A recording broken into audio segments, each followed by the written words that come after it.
और इन्होंने बाद में किया, ये आइटम वहां से इन्होंने चुराई, चली कोई बात नहीं, चुरा लिया आपने, आप फिर बनाते। जनाब स्पीकर, ये 11वां महीना शुरू हुआ चाहता है इनके दौर का। 5 साल में इन्होंने 50 लाख घर बनाने थे, 1 साल में 10 लाख घर बनाने थे। 11 महीने हो गए हैं, घर तो दूर की बात है, एक ईंट नहीं लगाई। इस बजट में एक धेला नहीं है लो कॉस्ट हाउसिंग स्कीम का। 50 लाख घरों के हवाले से इस बजट में एक धेला नहीं रखा। ये बजट इन्होंने बनाया जनाब स्पीकर। ये आपको मैं इनके जो अदाद शुमार हैं, मैं उन्हीं के हवाले से बात कर रहा हूं।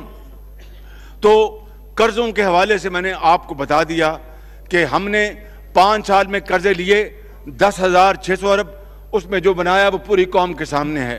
इन्होंने निस्फ अमाउंट 5,000 अरब 10 महीनों में इन्होंने ले लिए, और एक धेले का काम इन्होंने अभी तक नहीं किया।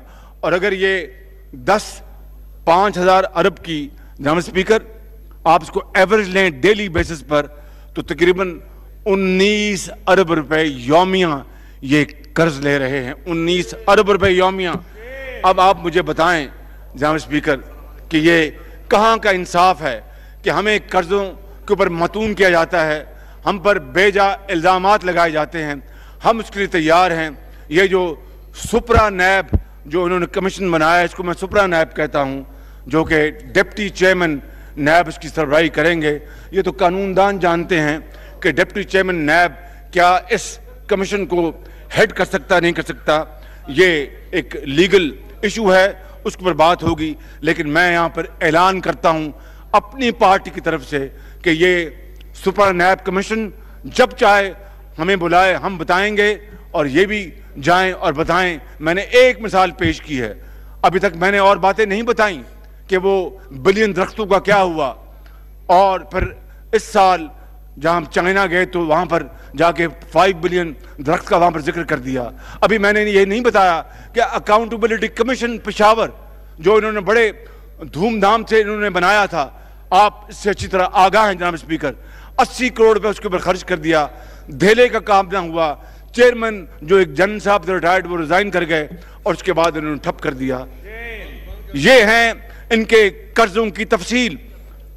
खैबर बैंक के हवाले से इन्होंने क्या किया वो सब पूरी कौम के सामने है जनाब स्पीकर। मैं ज्यादा तफसील में नहीं जाना चाहता। हम तैयार हैं, पेशावर शहर के लोग हाथ उठाकर दुआएं करके, या अल्लाह ये बीआरटी से हमारी जान खलासी करा, हमें हमारा कारोबार बंद हो गया, हमारी दुकानें बंद हो गई, कौम की बेटियां माएँ गुजरती हैं, रास्ता नहीं मिलता और हर चीज़ बंद हो गई। बल्कि मौलाना असद बैठे हैं, मैं इनसे गुजारिश करूँ उनको दुआ करें हम पूरे हाउस कि अल्लाह ताला पेशावर के अवाम को इन खंडरात से जल्द बचाए और बीआरटी जल्द मुकम्मल हो। बिल्कुल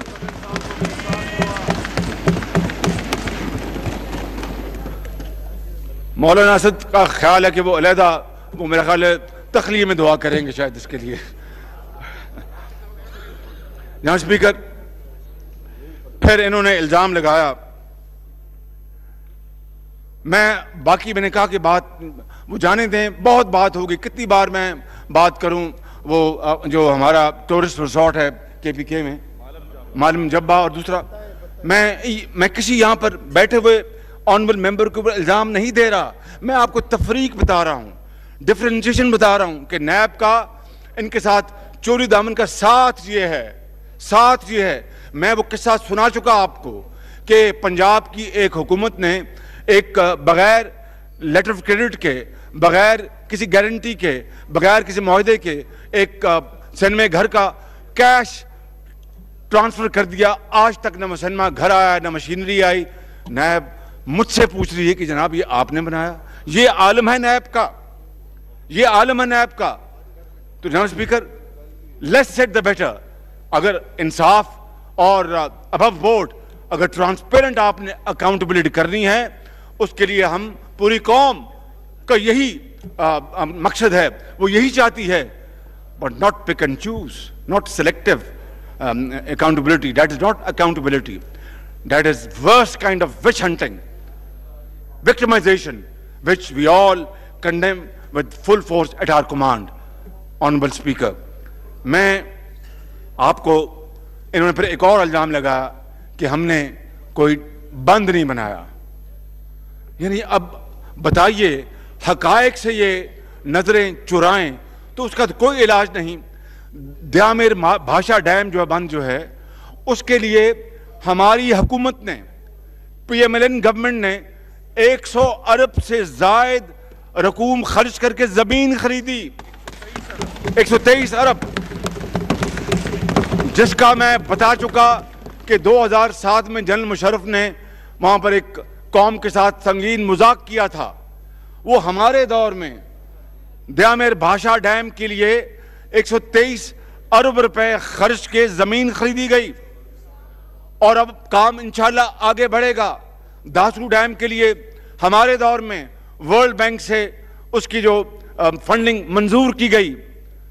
इन्होंने कौन सा बंद बनाया? हाँ, इन्होंने कारोबार बंद किया, इन्होंने दुकानदार को बंद किया, इन्होंने हुक्का बंद किया, इन्होंने किसान का रोजगार बंद किया, इन्होंने मजदूर का काम बंद किया, इन्होंने रोजगार में बहुत ज्यादा बंद लगाए और हर चीज को ताला लगा दिया। इनको क्या इस्तेहकाक है कि वो हमें कहें कि हमने कौन सा डैम बनाया और हमने कौन सा बंद बनाया। और फिर जनाब स्पीकर, आप गवाह हैं इस बात के, पूरी कौम गवाह है, ये ऑनरेबल मोअज़्ज़िज़ मेंबरान गवाह हैं कि किस तरीके से PTI की लीडरशिप रुपए की कदर में कमी के हवाले से शदीद तरीन तनकीद करती थी। और इमरान खान साहब खड़े होकर कहते थे और उंगली खड़ा करके, ये इल्जाम तो मुझ पर लगता है मैं उंगली खड़ा करता हूं, मैं तो उंगली नहीं खड़ा करता, वो तो इमरान खान साहब उंगली खड़ी करते हैं, अंपायर वो हैं, वो उंगली खड़ी करते हैं। उन्होंने कहा कि 1 रुपया अगर कदर कम हो जाए डॉलर के मुकाबले में तो पाकिस्तान के कर्जों के ऊपर 100 अरब चढ़ जाता है और ये बहुत बड़ा जुल्म और बहुत बड़ी नाइंसाफी है। और आज देखें, आज कई सौ हजारों अरब चढ़ गए पाकिस्तान के टोटल बोरिंग के ऊपर, जो मैसिव डीवैल्यूएशन इनके जमाने से लेकर अब तक हुई है। और उससे क्या हुआ कि कारोबार तबाह हो गया। एक इंडस्ट्रियलिस्ट, एक इन्वेस्टर अपनी फिजिबिलिटी एक दिन के लिए उसके ऊपर एतबार नहीं कर सकता। इट इज गॉन हेवाया हर चीज। आज अगर वो कहता है कि इतने में मैं ये मुझे चीज पड़ेगी, शाम को उसकी कीमत जो है उसकी रीच से बाहर निकल जाती है। ये गैलपिंग। राणा साहब, आपको मेरे ख्याल नींद आ गई है।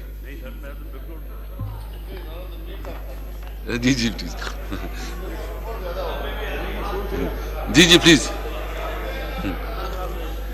मेरे ख्याल राणा साहब को मेरी जो तकरीर है वो मौसीकी लग रही, इसलिए नींद आ रही है।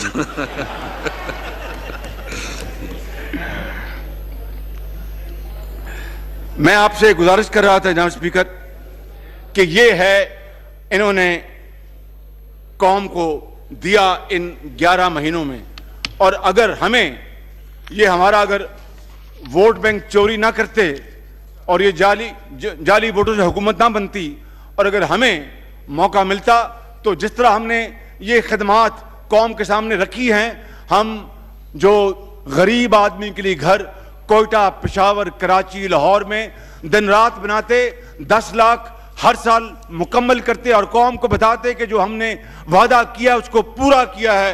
इनके वादे वो आज इनके चेहरे पर इनके एक बहुत बड़ा सवालिया निशान है जनाब स्पीकर। जी जी जी जनाब स्पीकर, मैं ये कहना चाहूंगा कि इन्होंने घर तो एक नहीं बनाया आज तक 50 लाख में से, बजट में 1 रुपया नहीं रखा। ये बिल्कुल मैं this is I mean it's on the table, ये कोई मैं राम कहानी नहीं बता रहा। 1 रुपया बजट में 50 लाख घरों के हवाले से नहीं मुख्तस किया गया। अलबत्ता लाखों पाकिस्तानियों के घर दुकानें मस्मार हुई हैं यहाँ पे इस्लामाबाद में, मगर बनी गाला को रेगुलराइज कर दिया गया। ये है अमल उस प्राइम मिनिस्टर का जो दिन रात रियासत मदीना की बात करते हैं, जहां से वहां पर तो इंसाफ होता था। बिला इम्तियाज इंसाफ होता था। वहां पर इस तरह तो नहीं होता था बिल्कुल कि आप आसपास के तमाम घरों को, दुकानों को गिरा दें कि वो गरीब है, उनकी कोई सुनवाई नहीं है, उनकी कोई सिफारिश नहीं है, और बनी गाला का घर वो जनाब रेगुलराइज हो जाए। वाह वाह वाह, ये है साफ चली और शफाफ चली, ये है नया पाकिस्तान, ये पाकिस्तान नया बनाने चले हैं इंशाअल्लाह। लिहाजा जनाब स्पीकर, मैं ये अर्ज करना चाहता हूं, चाहे ये हमारे कायद मियां नवाज शरीफ वो कैद में हैं, आसिफ जरदारी साहब को गिरफ्तार किया है, साद रफीक साहब को गिरफ्तार किया है, ये पूरी ऑपोजिशन को गिरफ्तार कर ले।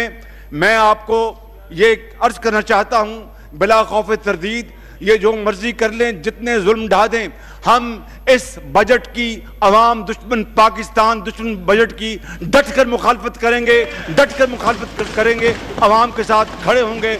और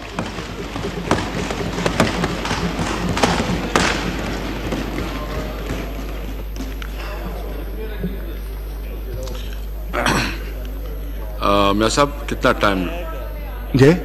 अभी थोड़ा काइंडली अगर वाइंड अप कर ले। सर मुझे तो अभी तो मैंने शुरुआत की है।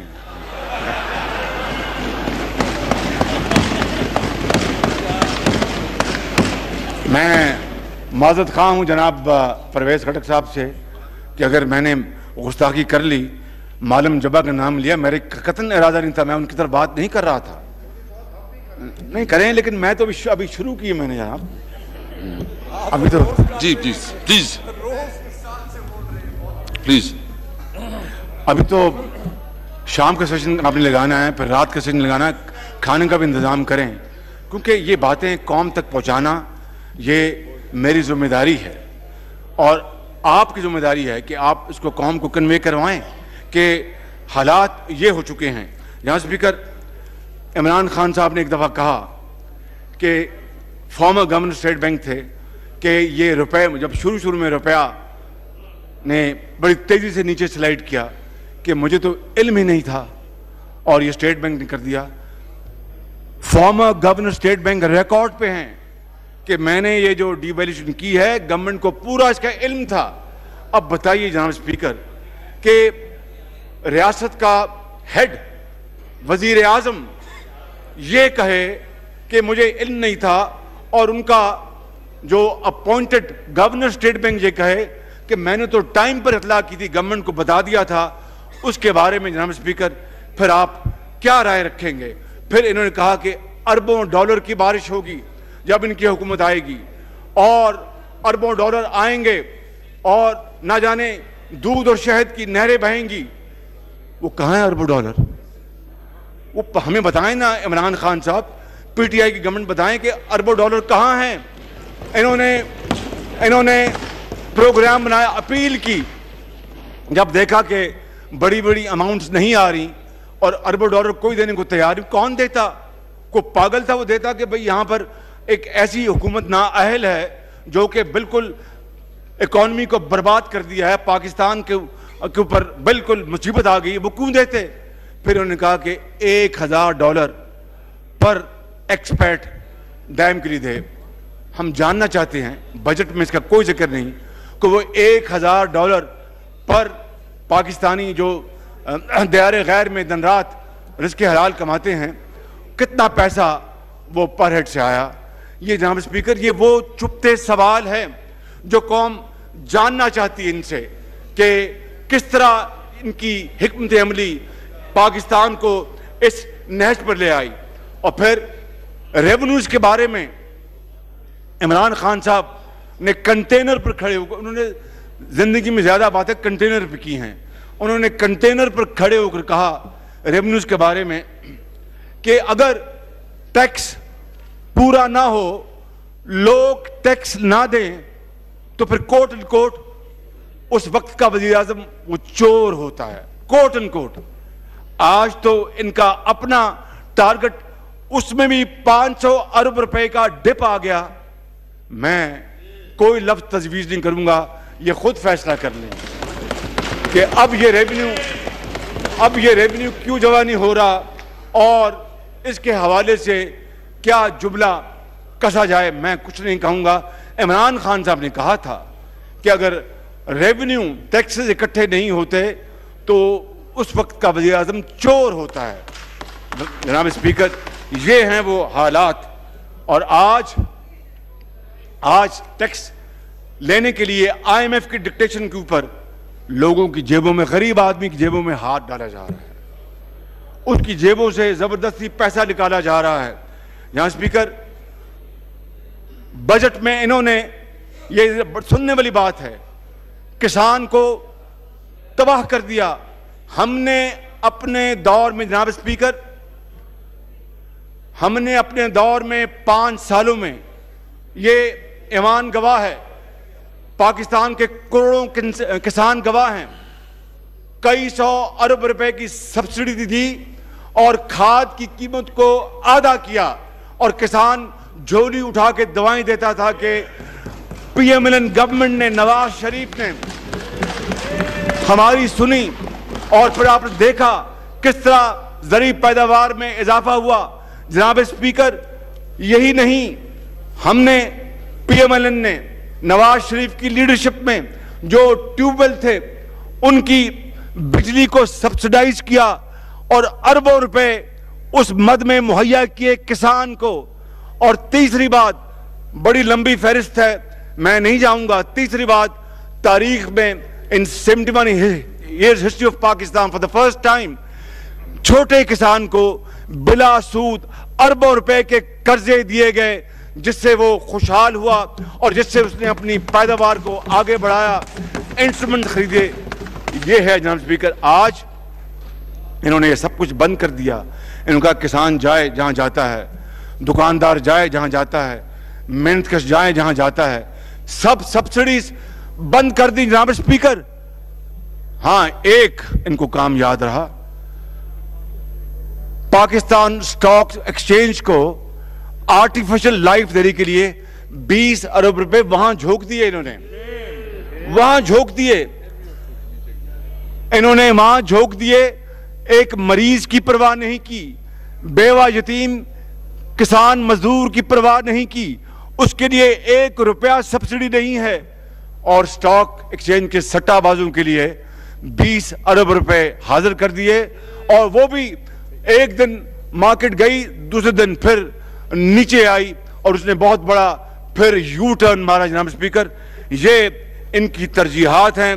मैं इसके बारे में सिर्फ यही कहूंगा कि अल्लाह ताला से हमारी दुआ है कि अल्लाह ताला इनको हिदायत दे कि IMF के मशवरों से परहेज करें और देखें कि पाकिस्तान के करोड़ों अवाम की क्या जरूरत है। उनको रोटी चाहिए, उनको जनाब स्पीकर, उनको दाल चाहिए, उनको रोजगार चाहिए, उनको इससे कोई गर्ज नहीं कि जनाब टैक्स इतने ज्यादा लगेंगे, जनाब पॉलिसी रेट इतना ऊपर जाएगा और फलां चीज इस तरह होगी। उनको तो अपने घरों में उनका चूल्हा बुझ चुका है करोड़ों लोगों का।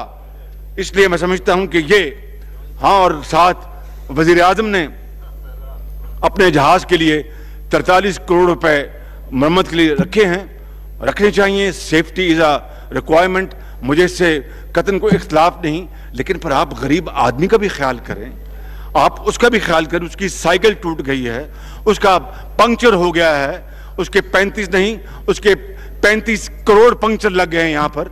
आप उसका भी ख्याल करें, उसकी दुख को, उसकी परेशानी को, उसकी मुसीबत को अगर आप नहीं देखेंगे तो कौन देखेगा जनाब स्पीकर।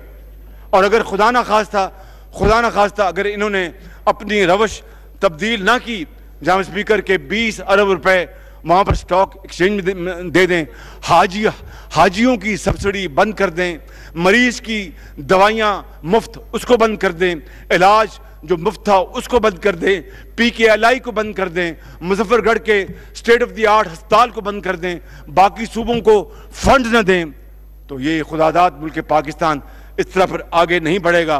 फिर खुदा न खास्ता मेरे मुंह में खाक, फिर खुदा न खास्ता खूनी इंकलाब आ सकता है। जनाब स्पीकर, हमें उसकी फिक्र करनी चाहिए। मैं आपको ये कहना चाहता हूं कि हम जानते हैं कि जब मामलात और बिगड़ गए तो ये फिर कपड़े झाड़ेंगे और भागने की कोशिश करेंगे। हम इनको भागने नहीं देंगे। बिल्कुल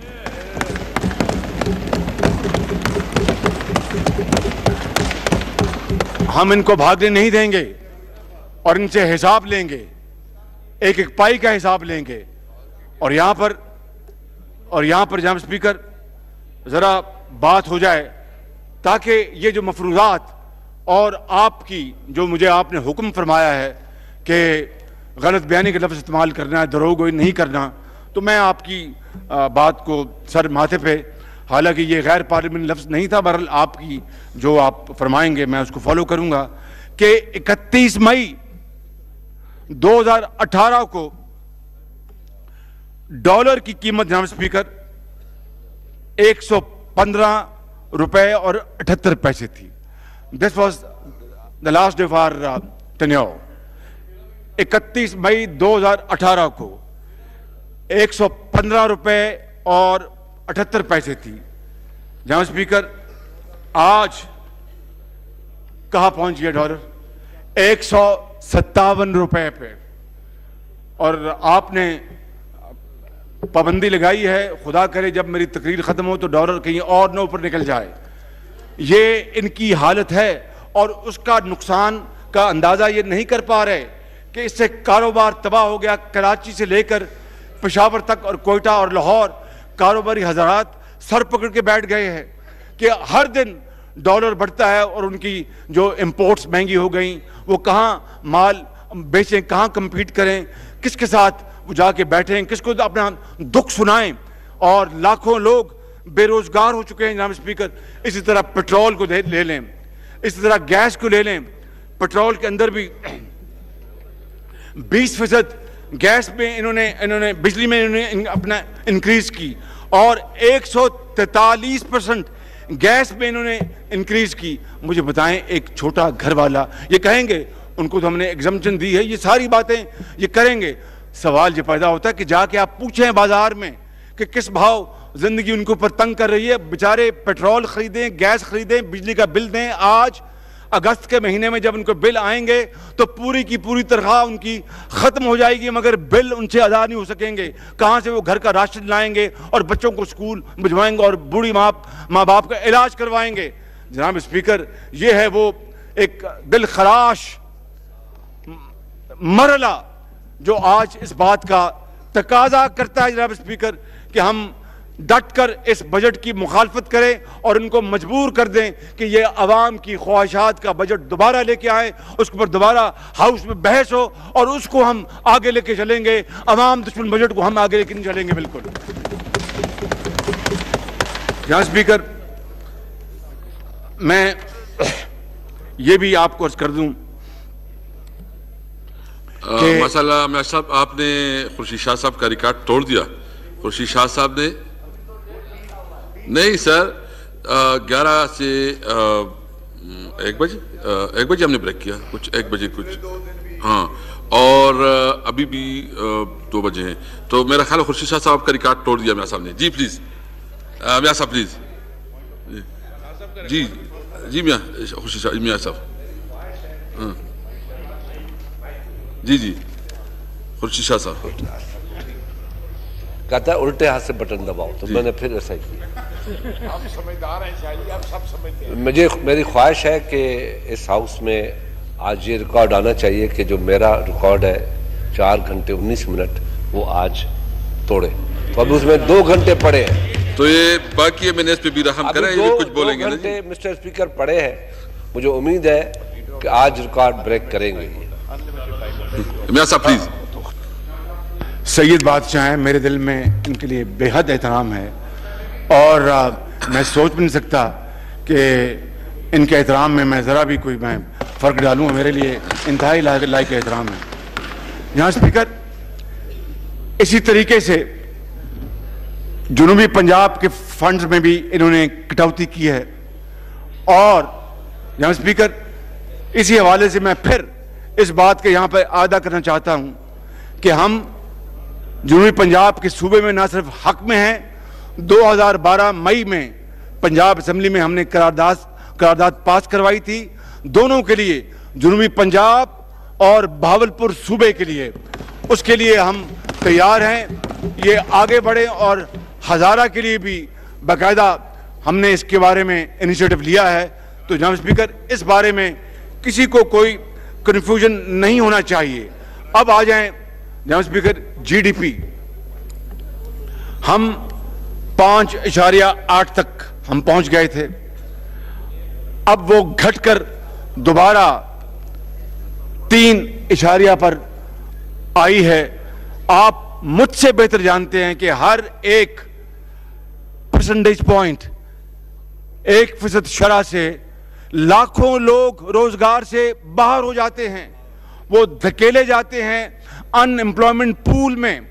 हर 1% अगर शरह घटती है तो इस तरीके से 3% पे अगर आए हैं तो तकरीबन इस वक्त 10-12 लाख लोग जनाब स्पीकर वो रोजगार से बाहर निकल जा चुके हैं, उनका मुआशी कत्ल हो चुका है।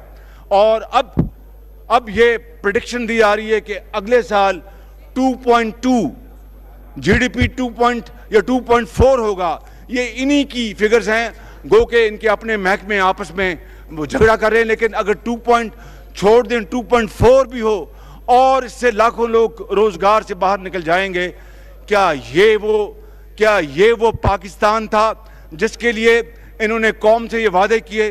जनाब स्पीकर, मैं समझता हूं कि ये अवाम का रोजगार का कत्लेआम, ये उनकी महंगाई, ये दवाइयां महंगी, ये 71 साल में पहले इससे दिलखराश वाकयात पहले कभी नहीं हुए। ये जाके पूछें उस बेटी से जिसका वालिद इस दुनिया को चला गया, जिसको वक्त पे दवाई नहीं मिली इसलिए कि अस्पताल वालों ने कहा कि अब मुफ्त दवाई खत्म, अब पैसे लेके आएं। यहाँ स्पीकर, मैं आपसे मुल्तमिस हूँ, खुदारा इनको समझाएं कि ये दोबारा सस्ती मुफ्त दवाइयाँ दोबारा शुरू करें, मुफ्त इलाज शुरू करें और उस वक्त का इंतज़ार न करें जब आवाम का एक रेला हर चीज़ को खसो खाशाक तरह खुदा न खास्ता बहा ले जाएगा। और फिर जनाब स्पीकर, इन्होंने जो पॉलिसी रेट दिया है, ये इंटरेस्ट रेट जनाब स्पीकर, सूद जिसे कहते हैं, 12.25% अब अनाउंस किया है स्टेट बैंक ने। अब इसके ऊपर अगर आप जनाब स्पीकर स्प्रेड या प्रीमियम लगाएं बैंक का तो वो कम से कम 15% पे चला जाएगा या 16% पे, उससे कम कर्जा सरमायाकारों को नहीं मिलेगा। मुझे बताएं कि वो कौन सा मुल्क है, वो कौन सा तरीका है जिसमें सरमायाकार 16% पे बैंकों से कर्जा ले, मुनाफा कमाए, बैंक का कर्जा उतारे और फिर कारोबार को और घर का खर्चा चलाए। ये मुमकिन नहीं है। लोग बैंकों में पैसा जमा कराना शुरू कर देंगे, इंटरेस्ट रेट लेंगे, कारोबार ठप हो जाएगा, बेरोजगारी आम हो जाएगी, प्रोडक्शन नहीं होगी और इकॉनमी हमारी खुदा न खास्ता आईसीयू में चली जाएगी। क्योंकि हायर द इंटरेस्ट जनाब speaker, higher the interest more will be the deposits. इसमें कोई इट्स नॉट रॉकेट साइंस।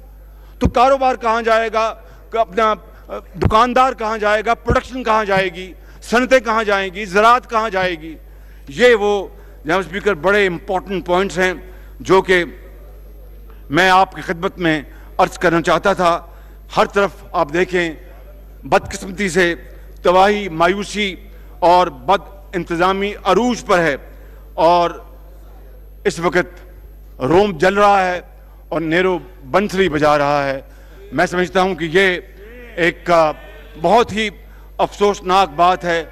और कल के अखबारात में आया, एशियन डेवलपमेंट बैंक के हवाले से हमारे हुकूमत के बाद ज़िम्मेदार वज़रा ने कहा कि एशियन बैंक हमें 3 या $3.5 billion as budgetary support fund देगा। और देखें, संडे इतवार का दिन था, एशियन डेवलपमेंट बैंक के हेड पाकिस्तान ने दफ्तर खोला और उसकी जितनी भी नरम तरीके से वो तरदीद कर सकते थे कि हमने इस तरह की कोई बात नहीं की। अब बताइए कि एक तरफ आपने हर चीज़ तबाह कर दी हो, ऊपर से आप गलत बयानी आप करते हैं, ऊपर से आप दावे करते हैं जिसको उसी वक्त दुनिया के जो इम्पोर्टेंट जो इंस्टीट्यूशंस हैं उसकी वो तरदीद करें, तो फिर जनाब स्पीकर फिर हमारा खुदा हाफिज है। मैं समझता हूँ कि इमरान खान साहब को मैं मशवरा दूंगा कि वो तमाम अल्फाज वापस ले लें, यू टर्न्स मार लें। शायद ये हाउस इसको अलाउ कर देगा, वन टाइम एग्जम्पशन दे देगी, बिल्कुल one time amnesty, one time इस तरह दे देंगे कि मैं खुदकशी कर लूँगा, IMF नहीं जाऊँगा, फलां। मैं on behalf of this opposition benches आपसे वादा करता हूँ इमरान खान तशरीफ लाएँ, कहें कि जनाब स्पीकर ये सब मैंने वादे किए थे, गलत बयानी की थी, ऐसे मैंने बड़े मारी थी, मैं यू टर्न मारता हूँ सर, वी विल कंडोन, हम इसको कंडोन कर देंगे, this is my commitment with you. लेकिन वो एक दफ़ा करें तो सही, वो कौम के सामने एतराफ़ करें तो सही जनाब स्पीकर। ये है वो पॉइंट जो कि इंतहाई तकलीफ दे है कि आप ढठाई के साथ गलत बयानी करते जाएं और फिर आपको ये भी एहसास नदामत भी ना हो, और एहसास नदामत जो है वो आपके करीब से भी ना गुजरे। ये मैं जिस कौम के अंदर, जिस माशरे के अंदर एहसास ज़िया जाता रहे, वहाँ पर ज़िंदगी की रमक ख़त्म हो जाती है। जनाब स्पीकर, आज भी वक्त है कि वो इस बात का एहसास करें और आएँ और कहें कि ये हमसे ब्लंडर्स हुए, हम कौम से माफ़ी मांगते हैं और हम मामलात को दोबारा शुरू करते हैं। शायद ये ऑपोजिशन जो है इसका अलाउंस देगी और मौका देंगे। जनाब स्पीकर, मैं इसलिए यहाँ पर कहना चाहता हूँ कि पहली शर्त, इसकी शर्तें हैं, बतौर लीडर दी ऑपोजिशन के बिहाफ पे मेरा ये मुतालबा है कि ये अवाम दुश्मन बजट, ये गरीब मार बजट, ये यतीम और बेवा दुश्मन बजट, ये तबाहल कौम को मजीद तबाही की तरफ ले जाने के लिए नुस्खा बजट फिल फॉर वापस लिया जाए और दोबारा अवामी ख्वाहिशात की इक्कासी करता हुआ बजट दोबारा पेश किया जाए। दूसरी बात, मिनिमम वेज, मजदूर की जो मिनिमम वेज है, आज आपको पता है, आपसे बेहतर कौन जानता है जनाब स्पीकर कि आपका आवाम की नफ्स के ऊपर आपका बड़ा हाथ है। और मैं इसको अप्रिशिएट करता हूं कि गरीब आदमी 15-20 हज़ार में तो वो अपनी एक बिल नहीं दे सकता, वो कहां से प्याज और टमाटर लेके आएगा। इसलिए जनाब स्पीकर, इसके ऊपर मैं बड़ी तफसील से बात कर चुका हूं कि फिल फॉर हुकूमत ऐलान करे कि मिनिमम वेज 20,000 रुपए माहाना होगी। तीसरी बात, ग्रेड 16 तक के मन के लिए उनकी तनख्वाहों में मिनिमम 50% उनकी तनख्वाहें बढ़ाई जाएं। और हमने अपने दौर में जनाब स्पीकर 1 लाख माहाना तनख्वाह लेने वाले तनख्वाहदार से टैक्स से उसको एग्जम्पशन दी हुई थी, उसी एग्जम्पशन को दोबारा बहाल किया जाए और बिजली और गैस की कीमतों को दोबारा 31 मई 2018 की सतह पर वापस लाया जाए। घी और खुर्दनी तेल की कीमतों पर आयद किए जाने वाला इजाफी टैक्स फिल फॉर वापस लिया जाए। सेहत और तालीम के बजट्स में रकूम न सिर्फ ज्यादा मुख्तस की जाए, बल्कि जो मुस्लिम लीग नून के दौर में हस्पतालों के अंदर इलाज मुआवजा फ्री था, Pakistan kidney and liver institute के अंदर जो उनकी जो सैटेलाइट्स थी पूरे पंजाब में, न सिर्फ ये हुकूमत उसको पूरे पाकिस्तान में उसको एक्सपैंड करे, बल्कि वहां पर अद्वियात जो हेपेटाइटिस के मरीजों के लिए, जो इस मुल्क के अंदर लाखों हेपेटाइटिस के मरीज हैं, उनको फ्री दवाइयां मिलती थी, उनके घरों में थ्रू पार्सल फेडेक्स के जरिए दवाइयां पहुंचाई जाती थी। उस निज़ाम को दोबारा बहाल किया जाए और जवानों के लिए, कौम की बेटियों और बेटों के लिए जो तालीमी वज़ाइफ थे उनको बहाल किया जाए।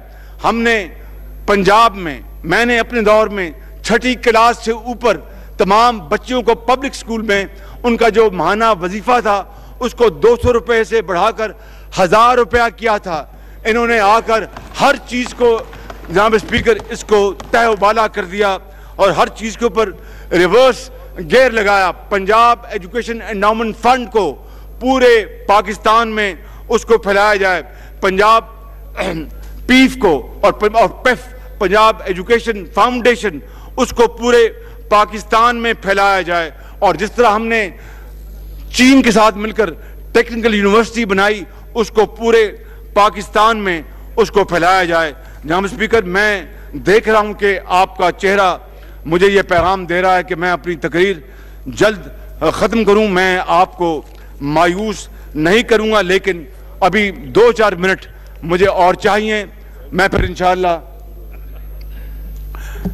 और जनाब स्पीकर, मैं शुक्रगुजार हूं अपने ऑनरेबल मेंबर खाया साहब का कि एक इम्पोर्टेंट और जो इन्होंने बड़ा गलत काम किया कि ज़ीरो रेटेड जो थी एक्सपोर्ट्स इंडस्ट्री की, उसको इन्होंने ख़त्म कर दिया। और कहा यह है, ये मैं आपको समझा देता, आप समझते अच्छी तरह, मैं सिर्फ जिनको ये बात समझ नहीं आई वो ये है कि एक्सपोर्ट्स के ऊपर कोई टैक्स ख़त्म कर दिया गया था, शायद अब्बासी साहब ने जो ख़त्म कर दिया था सेल्स टैक्स। अब वो इसलिए किया था कि एक्सपोर्टर्स को बहुत तकलीफ थी। रिफंड जो था, जी रिफंड जो था, रिफंड वो मिलता नहीं था। मियां नवाज शरीफ ने इसका सख्ती से नोटिस लिया, अब्बासी साहब ने, और हमने इसको फिर इसको स्ट्रीमलाइन कर दिया और ये कहा कि रिफंड वाकई FBR से बड़ी मुश्किल से मिलता है, तो लिहाजा हम इसको ख़त्म करते हैं और सेल टैक्स एक्सपोर्ट्स के ऊपर बिल्कुल सिरे से ख़त्म कर देते हैं, which was a very good step. इन्होंने आकर न सिर्फ डॉलर में जो उसको आग लगाई और रुपए की कदर में बेइंतहा कमी की, और एक्सपोर्ट्स धेले की नहीं बढ़ी। यानी डॉलर जो है वो 115 से 157 रुपए पे चला गया, एक्सपोर्ट्स में कोई इजाफा नहीं हुआ। ये रिकॉर्ड की बात मैं बता रहा हूं आपको। इन्होंने साथ जीरो रेटेड जो था मैकेनिज्म उसको भी खत्म कर दिया। यानी इसका मतलब यह है कि अब एक्सपोर्टर जो है एक्सपोर्ट करेगा वो चक्कर लगाएगा FBR के, अफसरशाही के मिन्नतें करेगा और ये पैसे नहीं देंगे, और वो जो पैसा जो है वो जो बजटरी डेफिसिट है उसमें इस्तेमाल करेंगे। ये गोरख धंधा सब जानते हैं। इसलिए मैं समझता हूं जनाब स्पीकर कि इस मामले का फिल फॉर नोटिस हुकूमत को लेना चाहिए और इसके ऊपर आवाम की और एक्सपोर्टर्स की बेहतरीन मफाद में इसको दोबारा रीइंस्टेट इस मैकेनिज्म को करना चाहिए। जनाब स्पीकर, मैं अर्ज करना चाहता हूं कि पाकिस्तान एक बड़ा अमन पसंद मुल्क है। पाकिस्तान एक बड़ा अमन पसंद मुल्क है। हम इस खत्ते में अमन के साथ रहना चाहते हैं, हम लड़ाई नहीं चाहते। उससे गुर्बत आगे बढ़ती है, उसमें बेरोजगारी होती है। हम हिंदुस्तान के साथ 3 जंगें लड़ चुके। अल्हम्दुलिल्लाह पाकिस्तान एक न्यूक्लियर ताकत है, कोई हमारी तरफ मैली आंख से देख नहीं सकता। लिहाजा हम नरेंद्र मोदी जो दोबारा वज़ीर आज़म मुंतखब हुए हैं उनके साथ अमन चाहते हैं, लेकिन अमन की भीख उनसे नहीं मांगते। और जनाब स्पीकर, नरेंद्र मोदी साहब से एक तस्वीर खिंचाने के शौक में इमरान खान नियाज़ी साहब ने किस तरीके से पाकिस्तान के और अपने वकार को दाव पर लगाया। और जब हम बात करते थे अमन की, मियां नवाज शरीफ जब बात करते थे अमन की, उनको गद्दार कहा जाता था। तो आज मेरे पास तो ना ये अल्फाज हैं, ना मैं ये अल्फाज इस्तेमाल करूंगा, लेकिन अपनी जो इज्जत है, अपना वकार, उसके ऊपर सौदा करना, इसकी हम इजाजत नहीं देंगे। We want peace with India, but we want peace with dignity and honour. अपना ज़मीर और अपने वकार को दाव पर लगा के नहीं। और इसलिए कि इमरान खान साहब खुद ये कहते रहे, I want to quote his quotation which is very very relevant for this moment, कि बेकारियों की कोई इज्जत नहीं करता। हमें हिंदुस्तान से अमन से रहना है, मगर अमन की भीख नहीं मांगनी। जनाब स्पीकर, इस वक्त मकबूजा कश्मीर में जो कुछ हो रहा है, इस वक्त फलस्तीन में जो कुछ हो रहा है, बदतरीन कत्लो गारत का बाजार गर्म है। दिन रात कश्मीर की वादी में बेगुनाह कश्मीरियों का खून वहां पर बहता है और पाकिस्तान के सरसब्ज सफेद और सब्ज झंडे में उनकी लाशों को लपेट कर दफनाया जाता है और वो पाकिस्तान का दिन रात नारा लगाते हैं। और वहां पर बदतरीन रियासती दहशतगर्दी, मोदी की मुखालफत और इंसानी हकूक की जो बदतरीन वहां पर उसकी धज्जियां बिखेरी जा रही है, उसका वो मुकाबला कर रहे हैं। और फिर इतनी बेमिसाल कुर्बानियों के बाद अगर OIC की कॉन्फ्रेंस में कश्मीर की करारदाद का जिक्र ना हो तो इससे बड़ा धचका क्या हो सकता है। जनाब स्पीकर, 2016 में इस्तांबुल में जब OIC की मीटिंग हुई तो उनकी उस करारदाद में कश्मीर का बाकायदा जिक्र हुआ और कश्मीर के बारे में मुतफ़क्का करारदाद वहां पर पास की गई। इसी तरीके से जनाब स्पीकर, IMF के साथ जो इन्होंने कंडीशनैलिटीज तय की हैं वो इस हाउस के सामने लेके आए। हम जानते हैं पाकिस्तान के जो सेंसिटिव मामलात हैं कोई भी नहीं चाहेगा कि उसको हम पब्लिक करें, लेकिन जो चीज़ें इस हाउस को बताने के लायक हैं, इससे ज़्यादा बावकार हाउस कौन सा हो सकता है, इससे ज़्यादा इम्पोर्टेंट फोरम कौन सा हो सकता है, इससे क्यों वो मफरूर हैं, क्यों छुपाते हैं हकाइक को। हमें IMF की जो कंडीशनैलिटीज़ हैं वो आकर हमें बताएं कि फैटफ के बारे में क्या उन्होंने कंडीशन लगाई हैं और उसके बारे में क्या वो चाहते हैं हमसे। ये सारा तमाम चीज़ें जानना इस हाउस का प्लीज इस हाउस का हक है। जनाब स्पीकर, यहां पर फैशिज्म नहीं चलेगा, यहां फैशिज्म यहां नहीं चलेगा। यह जमहूरी इदारा है, यहां पर जमहूरी से काम लेना होगा। मैं किसी का आप फिक्र ना करे, मैं यहां बैठूंगा बिल्कुल रूल्स। इसलिए मैं अर्ज करना चाहता हूं कि हमें इस ऐवान की वकार को हमें मजबूत करना है अपनी कंट्रीब्यूशन से और अपने कॉल ऑफ फेल से। पाकिस्तान एक बहुत मुश्किल दौर से गुजर रहा है। इस वक्त PTI की हुकूमत का मीडिया के ऊपर ऑनस्लॉट है, सहाफ़ी बरादरी का मौशी कत्ल हो रहा है। पूरा ये हाउस जो इस राइट साइड पर है, तमाम अपोजिशन पार्टीज, हम सहाफ़ी बरादरी के साथ खड़े हैं और उनकी आज़ादी के साथ खड़े हैं और उनके मौशी कत्ल की हम भरपूर मुखालफत करते हैं जनाब स्पीकर, और मजम्मत करते हैं, मुखालफत करते हैं। और जिस तरह अभी जनाब बिलावल जरदारी भुट्टो साहब ने कहा, मेहरबानी करके ये मेंबर्स जो इस हाउस में मौजूद नहीं हैं, जनाब आसिफ जरदारी साहब और जनाब ख्वाजा साद रफीक साहब और हमारे फाटा से जो 2 मेंबर्स हैं, उनके प्रोडक्शन ऑर्डर्स आप फिलफौर आप लेके आएँ ताकि वो अपने हलकों के अवाम की जो मुतालबात वो आपके सामने पेश करें और उनका हक अदा करें। मुझे उम्मीद है कि आप मेहरबानी करके मेरी इस गुजारिश पर फिलफौर आप ऑर्डर्स फरमाएंगे। जनाब स्पीकर, हमने यहाँ पर एक आपके सामने गुजारिश की थी कि हुकूमत एहतसाब को सियासी मुखालफिन को बदनाम करने के लिए इस्तेमाल कर रही है। नैब और PTI का चोरी दामन का साथ है।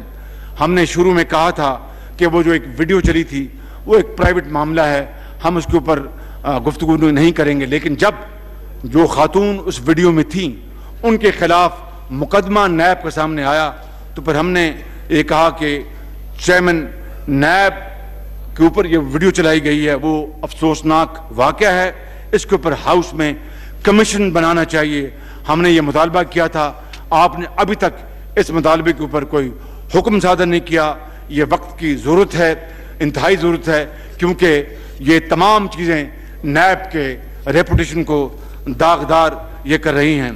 जनाब स्पीकर, मैं ये आखिर में अर्ज़ करूँगा कि बहुत हो गई इन्होंने अवाम के साथ बहुत ज़्यादती कर ली। ये अवाम दुश्मन बजट पेश करके ये पाकिस्तान को मज़ीद ये पीछे धकेलना चाहते हैं। हम इनको इसकी इजाज़त नहीं देंगे। ये मज़दूर का नवाला छीनना चाहते हैं, ये किसान का नवाला छीनना चाहते हैं। ये पाकिस्तान के अंदर जो होनहार तालिब इल्म हैं उनका स्कॉलरशिप ये बंद कर रहे हैं। ये मरीज़ को बग़ैर दवाई इलाज के ये कब्र में ये धकेल रहे हैं। हम इनको इसकी इजाज़त नहीं देंगे। हम IMF डिक्टेटेड बजट की हम इजाज़त नहीं देंगे। हम इसको मुकम्मल तौर पर हम इसको मुस्तरद करते हैं। हम इस हुकूमत को नहीं चलने देंगे अगर इन्होंने इस बजट में तरमीम ना की और पाकिस्तान के अवाम की ख्वाहिशात की तर्जमानी ना की।